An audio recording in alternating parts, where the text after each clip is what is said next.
The surgeon's loop is a fixed loop knot that you'll tie on the end of a string more often than not. This is really kind of used in fishing, is where you'll see this knot the most. So the benefit to this one is it dresses very neatly and it's very easy to tie.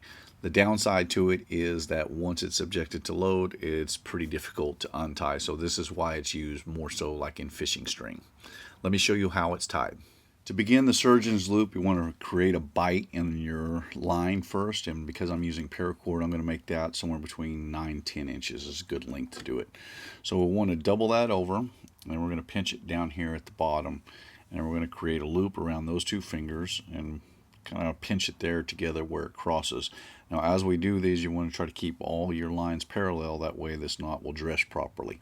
And then we're going to run it inside of our loop once, and we're going to rotate it in there one more time. So we'll create 2 loops in there and kind of keep those snugged up together, and then we can release, pull from the loop and from the other end of the rope, and then just let it form. So you'll notice that that first one kind of flips over there, and if you've done everything right, everything will dress nice and parallel. Everything will look pretty neat on this one. So this is the surgeon's loop.